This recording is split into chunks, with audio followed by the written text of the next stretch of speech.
בדיוק כשחשבנו שהמין הגברי לא יכול להיות יותר נואש, עלוב וחולה, קראתי כתבה על איזו בחורה שהפכה למיליונרית כי היא גילתה שלגברים יש פטיש חדש. סטייה חדשה. זה לא נגמר, אה? ככה זה מתחיל. גרייס, יוצרת תוכן למבוגרים, בת 26, חושפת כיצד הפכה למיליונרית באמצעות פנדום. אוקיי, אז היא כוכבת אונלי פנס בגדול. אז תכתבו כוכבת אונלי פנס. מעצבן אותי שקוראים לה יוצרת תוכן. היא לא יוצרת תוכן, אני יוצר תוכן. אני קם בבוקר, מחפש נושאים מעניינים, קורא עליהם לעומק, כותב עליהם את דעתי, למרות שאף אחד לא שאל. הולך לסטודיו, פותח תאורי הסאונד, מצלם את זה, עורך את זה, מפרסם את זה, מחפש אנשים שרוצים לפרסם אצלי, פגישות, עובד קשה. היא קמה בבוקר, פותחת את המצלמה באייפון ודופקת 4 תמונות של הבלושה שלה עוד לפני שהיא צחצחה שיניים. זה נקרא ליצור תוכן. היא תהיה יוצרת תוכן אם היא תקום בבוקר, צלם את עצמה למטה ואז הבלושה שלה יתחיל לדבר ויגיד קבלו 5 סיבות למה לדעתי ביבי נתניהו נכשל כראש ממשלה. זה ליצור תוכן. אני ממשיך. צעירה מיליונרית חשפה את הסיבה המטורפת שגברים לא יכולים להפסיק לתת לה כסף. תנו לי לנחש, הסיבה המטורפת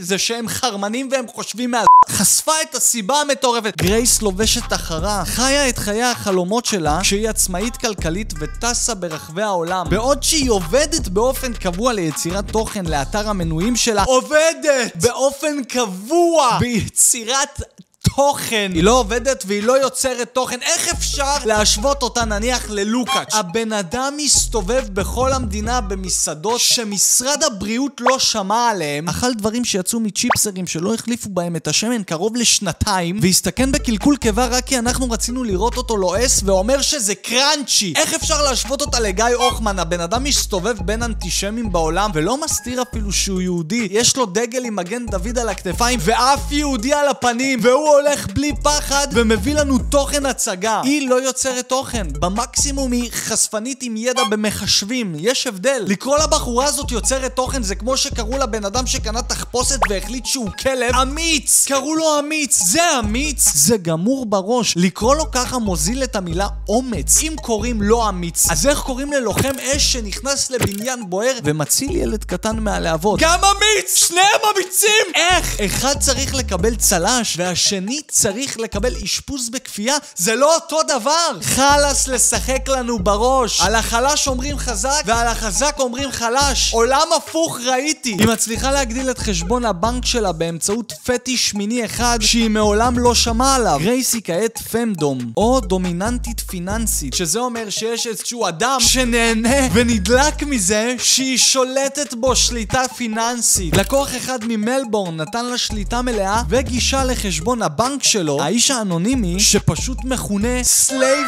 דייב. איזה פאקינג ווירדו. הוא מורה אוסטרלי באמצע שנות ה-20 לחייו שאוהב להיות חזיר התשלומים של גרייס. בימים מסוימים דייב ממש מתחנן שגרייס תרוקן את חשבון הבנק שלו, למרות שלעיתים קרובות הוא מתקשה לשלם חשבונות. בוא, האמת שיש לי גם חבר כזה. באמת, הוא בקושי מצליח לשלם חשבונות והוא בקושי סוגר את החודש רק כי יש מישהי שמרוקנת לו את החשבון בנק. ההבדל ביניהם זה שחבר שלי לא נהנה מזה והמישהי הזאת היא הגרושה שלו. עוד אומר סלייב דייב, קיבלתי החלטה למסור את פרטי החשבון שלי. אני הולך לעבודה כל יום בידיעה שהמשכורת שלי הולכת לגרייס, ועם הקצבה שהיא משאירה לי אני קונה אוכל ודלק. איזה יצור עלוב. סלייב דייב, אני פונה אליך, תיצור איתי קשר. אני מבטיח לך שאני לא אתנהג אליך כמו שהיא מתנהגת אליך. אני אשתה לך את החשבון בנק עד הסוף ולא אשאיר לך כסף בכלל. גרוש אתה לא תקבל. לא יהיה לך כסף לא לדלק ולא לאוכל. אתה תלך ברגל ותאכל מפחים. אני נשבע לך סלייב דייב. אחרי שאני אפרק לך את החשבון בנק אני אקח לך בעלות על הנכס שלך ואני גם יהפוך אותך להומלס. אתה תישן מתחת לקרטון והחבר היחיד שלך יהיה חולד חולה בכלבת. כי אני יודע מה אתה אוהב. דבר איתי סלייב דייב.